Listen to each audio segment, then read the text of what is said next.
All right, y'all, welcome back to Combat Arms channel. So yeah, basically as the title says, we're going to be checking out the near infrared signature of a lot of different pieces of gear from most of the major gear brands out there that you'll see. Now I'll try and timestamp it in the video. So you guys, if you came here looking for a specific manufacturer or a specific piece of gear, hopefully that'll help you out a little bit. But yeah, that's basically what we're going to be doing. Now, as far as the night vision we're going to be using, we have a TNVC white phosphor PVS 14. This is a thin filmed white phosphor. So yeah, it's a pretty decent night vision. We're also going to be using the IR-iluminator. Now, if you guys aren't familiar with what that is, basically it's a little LED that casts IR lights onto whatever. Usually it's not great for anything past like 15 feet, to be honest, but it's great if you're inside of a room, there's not a whole lot of ambient lights. You can turn on that little LED with the IR-iluminator and it helps a lot. So we're gonna be pushing the near IR compliance with that illuminator. So hopefully it should help us a lot in at least determining how IR reflective a lot of this gear is. Now, when I say near IR compliance, that's kind of like an industry term. I don't know if there's really any specific measurement that, defines near IR compliance. I mean, every piece of gear and every piece of material, even the die, is going to remit the IR signature slightly. But as far as near IR compliance, I'm not exactly sure if that means anything, but I guess if you see it, they're at least thinking about it potentially, and maybe it went to the design process, or it just turned out to be pretty, IR remitting, and they kind of just threw that on there. But yeah, if I also can find it on the manufacturer websites where it has near IR compliant listed, I'll put that in the video whenever I'm looking at that piece of gear. But for the most part, and I've already kind of looked into it a lot, there's not really a whole lot of companies that will kind of claim that. Just because I guess, again, there is no like industry standard as far as I'm tracking. But yeah, that's basically it for the intro. Now, again, I will try and categorize it by manufacturer. So it might be kind of like different pieces of gear.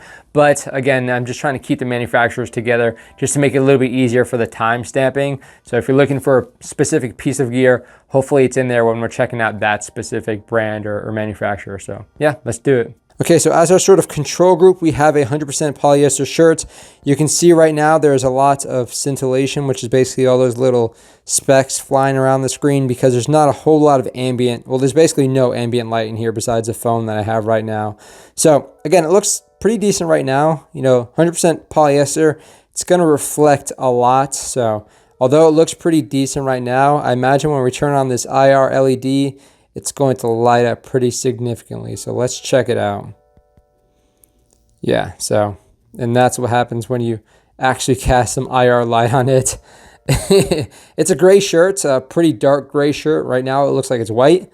So yeah, that's basically what we're trying to avoid right there, is all of that reflection of that IR light. Okay, so from here, let's move on to some cheap sort of Chinese airsoft quality gear and see how that does. Okay, so next up we have a sort of, I don't know, it's just some no-name Chinese airsoft manufacturer, but this is a combat shirt that I got on Amazon for about $30. So it's black in color, but let's see what it looks like when we turn on the IR LED.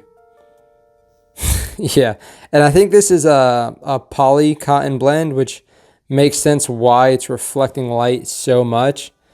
Yeah, so you can see that's pretty significant when you actually turn on that IR, which again, as to be expected, it's going to get more interesting when we actually start using this on some of the more high-end brands. Okay, so next up we have my US Army OCP top, which is basically like our garrison uniform.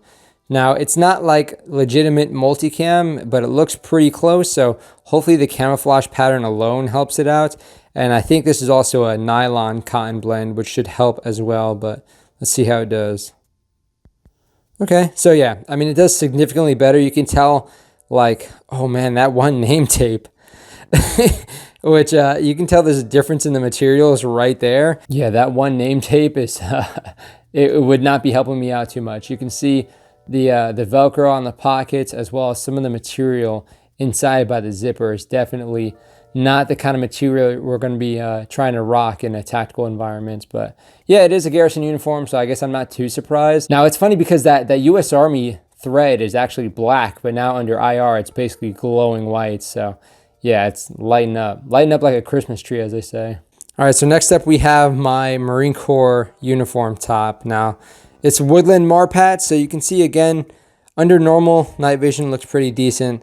But of course, let's see what happens when we turn on the IR. I'm hoping it's not as bad. I mean, the U.S. Army top wasn't too bad, but let's see. Okay, whoa, okay, that is, that's pretty bad. Again, it's a woodland top, and the only thing that's really working against this IR here is like the really black spots on it. It's really interesting because like, I guess the dye used for the black just does like a way better job, because we just turned this into like snow camo. I'm surprised the rank isn't like that reflective, to be honest.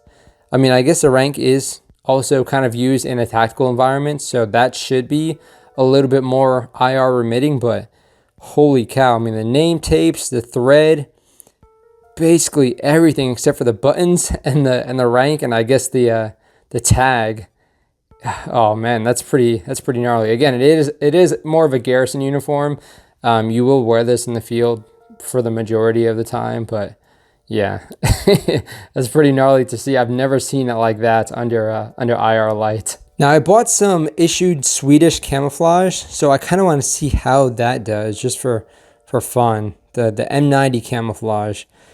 Okay, not bad. Again, there are some parts that kind of glow a little bit more, but for the most part, that is significantly better than the Marine Corps' woodland Marpat.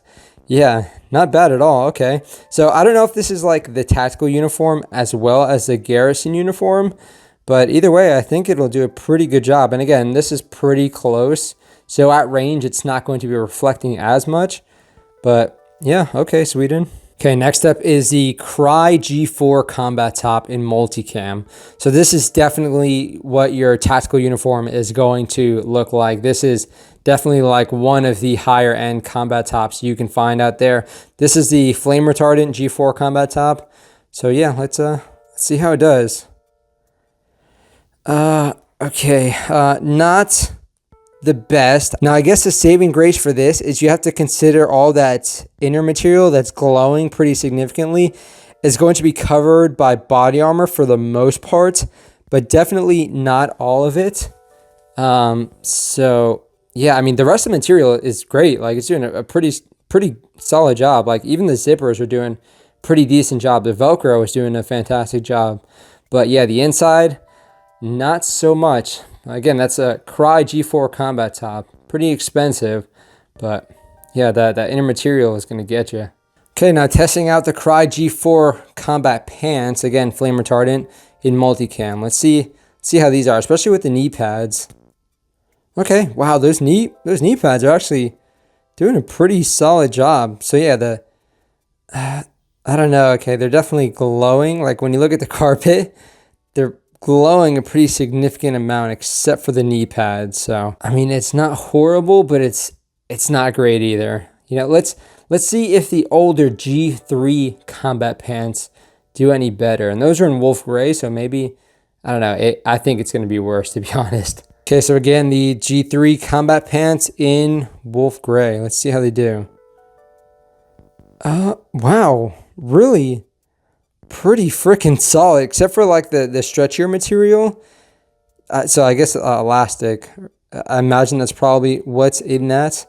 Doesn't do a great job at remitting that light, but the rest of it does a fantastic job. So, okay, the Velcro, again, not so great, but for the most part, especially in a wolf gray, that's pretty freaking impressive compared to the G4s in multicam that we just saw. Damn, okay. Not bad at all. Okay, so next up from Varusteleka, we have their MO5 combat top and their field pants. These are both the standard sort of woodland MO5. So these are rated as NIR-Compliance according to their website. So let's see how it does. Okay, so it's kind of interesting. I gotta say, the MO5 pattern just looks like really freaking dope. I mean, that's a pretty freaking solid job, except for some of those lighter dyes. Pretty solid job on the pants there. And you can see even the sleeves. But again, like that stretcher material, yeah, it loves that IR too much. It is just taking all that IR light and just sending it right back at us. And I'm guessing that's going to be a common theme here, where the stretcher materials are going to be pretty reflective. But again, like the sleeves, pretty solid, and the pants pretty freaking solid. But yeah, again, we'll have to cover that up with some body armor. Okay, next up we have some packs from Mystery Ranch. Now I don't think these are really a part of like their tactical series. And also that reflective tape right there is something I added, so don't worry about that. So yeah, it's not part of the tactical series, so I'm not sure how they're going to fare. So we have one in gray, and then we also have one in green. So that's a Terraframe 80, and that's like their urban carrier or something. I don't know, let's see how it does. Okay, so yeah, that that tape's not doing a great job, but yeah, both of these not too suitable for tactical environment, I would say. At least if you're, you know, if your enemy has IR capabilities. Yeah, I mean, again, it's not part of their tactical series, so I guess there's that. But just something to keep in mind, I guess. Those clips are doing a pretty good job. Same with the zippers. All right, now before we check out some of the more serious gear, here we have like a $30 plastic airsoft helmet. So I don't know, let's see how it is. I imagine plastic, I guess, won't reflect too bad. I mean, judging from what we've seen, but let's see. Okay, so yeah, not horrible. I mean, even the Velcro isn't doing a horrible job. So kind of interesting when it comes to plastic. I kind of expected it to be a little bit more reflective, but I don't know, maybe y'all who are more familiar with like materials and stuff will be able to tell me why that's not really the case. Okay, now we have another plastic airsoft helmet, but this one is spray painted. So I guess for those who are trying to use spray paint to, I guess, reflect less light, let's see how that actually plays out. Okay, wow. Plays out pretty freaking well. So yeah, this is like a matte spray paint. It's just gray, but it's doing a great job. Okay, so yeah, spray paints. I guess, you know, if you get a matte spray paint, I'm not sure what brand this was, does a pretty decent job, to be honest. Okay, now with a Team Wendy Exfil Ballistic. Let's see how this one does. This one has no helmet cover, so I'm hoping it's not bad. We'll see. Okay, it's bad. Oh, it's very bad. Damn. I feel like if I spray painted that, it would be better. I mean, so that's one of the issued Rhino mounts there, the night vision. The rail, pretty solid, but the harness and the helmet itself, holy cow, dude. That would be like inviting someone to shoot you in the head. Not ideal. Definitely not ideal. Okay. Good to know. Okay, so Team Wendy bump helmet with a Varusteleka MO5, Snow MO5 helmet cover. And again, I have the patch there. It's reflecting light. It's definitely putting in some work reflecting that light, so good on it. Okay, and again, Varusteleka, a lot of their stuff is listed as NIR-Compliance, so they're putting in some pretty decent work, to be honest. This is Snow MO5, but even for being a white sort of material, I can tell it's not really reflecting the IR light too bad. The patch is kind of interesting how it's like not reflecting the IR light too much either. That's kind of cool. Okay, so yeah, and then we also have a Wilcox G24 mount, and that's doing a pretty good job as well, so that's good to see that they're actually putting some nice coatings on that, so it's not reflecting our lights so much, but okay, yeah, I like it. Okay, so moving on to some Blueforce gear stuff. So we have one of their older chest rigs. I think this one's actually discontinued now. And then we also have their trauma kit now, the micros or the minis. We also have a sort of a utility pouch. So let's see how they are. Most of these are in Multicam. You can kind of see there. And then we also have that in Multicam and then Wolf Gray. So you can see the Wolf Gray is definitely not doing the best job. I'm not sure. Those definitely have some pretty significant glow to them. But the Multicam, not really so much, which is interesting. Again, here's the chest rig. Yeah, doing a pretty good job, Blueforce gear, except for the Wolf Gray. If you're going to get Wolf Gray and Blueforce gear, just know you're definitely going to be lighting up under IR. Okay, and real quick, we have a Tactical Tailor Multicam dumb pouch there. So yeah, that's pretty much the only Tactical Tailor gear I have, but It's doing all right. Probably about on par as the Blueforce gear, just about. All right, so the Haley Strategic Flatpack 2.0 in multicam. Let's see how it does. Okay, it's not too bad, but it's definitely got a little bit more shine than we had with like Blueforce gear. Yeah, okay. That's that patch. Most of the patches are from Patch Panel or First Spear. If you guys just, I guess, wanted to know that. But yeah, okay. Not too bad, but also not great. But yeah, again, a lot of these aren't even advertised as near IR compliant, so definitely keep that in mind. Okay, so I don't have a whole lot of direct action gear stuff, but I gotta say their quality is pretty on point. But let's see how they do under IR. So here we have one of their drop leg sort of panels with some Esstac mag pouches on it. Panel itself doing pretty good job. And then their flashbang pouch is definitely glowing. So that's a Coyote brown, I think it is, flashbang pouch, and then we have the multicam drop leg panel. So yeah, definitely a different material used, because that one's more of like elastic to fit a bunch of different sort of bang sizes.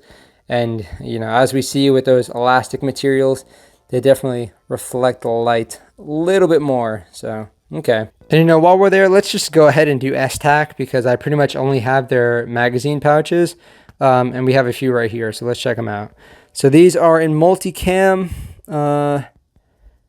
not bad, okay. And then these are also in multicam, and then we have their gray. Their gray, dude, their gray is freaking on point. That is some of the best. I mean, compared to Blueforce gear, that is some of the best we've seen, if not the best. Like, that's basically like no IR reflection. That is pretty impressive. Definitely better than the multicam, if I'll be honest.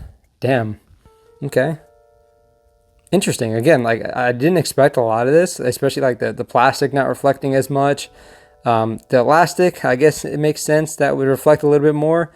But yeah, the gray, some of this gray material has been doing a pretty good job at not reflecting that IR light. So Esstac, okay.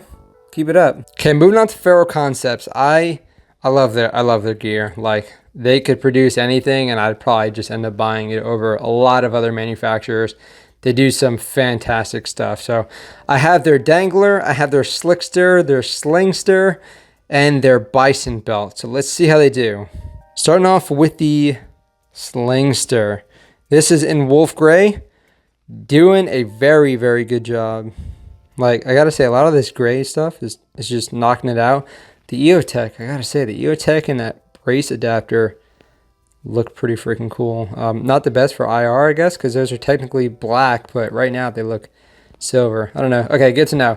Okay, now we have their Bison belt. Now, yeah, I've noticed this before when I was recording. The inside material, or I guess like the adjustment parts, really likes to glow. The rest of it, not so much. This is a wolf gray.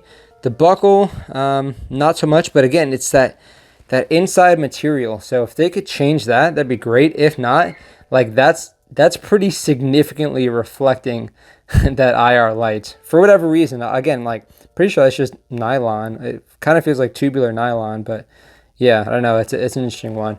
Okay, now we have their Slicksters. We have multicam and also wolf gray. And again, we're seeing with like the wolf gray, especially with like the Velcro portions and the inner portions, they definitely like to reflect that IR. So if they could change the Velcro, that would be solid, because the rest of it is fantastic. Now with the multicam, pretty much all of it is pretty on point. That inside a little bit, but you know, you're not really going to worry about that so much. Yeah, their multicam is great. Their Slickster, pretty on point. Okay, now we have their Dangler. This is again in multicam. Yeah, pretty much on par with what we've been seeing with a lot of the multicam gear. It's kind of a hit or miss. A little bit of glow. I think it definitely does a better job on the actual Slickster there, but yeah, still pretty decent. So Ferro, doing a pretty good job for the most part. Some of the weird gray components, I don't know, they just don't like it. Okay, so moving on to easily one of my top 3 favorite gear manufacturers, we have Agilite. So we have their K5 in Multicam, we have their K19 in Ranger Green. Now we also have their 6-pack sort of dangler pouch in Ranger Green, and then their gloves, their mechanics gloves in black. So, okay, so starting off with the K5 in Multicam, let's see. Okay, it's doing pretty good job. Again, pretty much on par with Multicam, because again, like the Multicam is not going to deviate so much because it is like the official Multicam. But some of those other things, like the accessory kind of like portions, the Velcro and stuff, yeah, doing a pretty good job. So let's check out the AMAP 3 backpack we also have on the back, and that is also a Multicam. Okay, a little bit more reflective on some of these, like the straps and kind of the zipper. But again, for the most part, really not too bad. Just again, kind of the straps and zippers.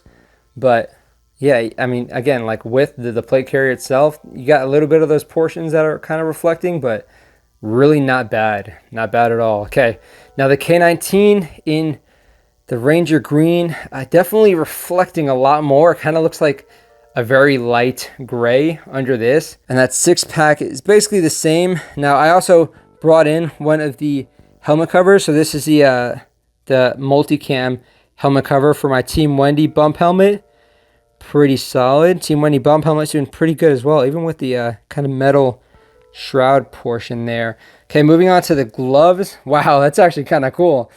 Damn, that black does a fantastic job. Like the plastic and it's kind of like the palms, but the mechanics portions, not too good. We also have my other mechanics gloves. These are Multicam, and these are also not doing a great job. The palms are good, because I guess those are more of like a leathery kind of material, but damn, those are, I can't even see the freaking details. Like maybe it's, well, it's just not in focus, so that'll help, but even still, yeah, that's reflecting a pretty significant amount. But okay, so yeah, Agilite, for the most part, pretty good, but that Ranger Green's kind of funky. Yeah, I mean, I'm not a huge fan of Ranger Green in general, to be honest. I think it's literally just an accessory for kind of like better woodland camouflage, but yeah, it is what it is. So, okay, Multicam, pretty good. Ranger Green, not as good.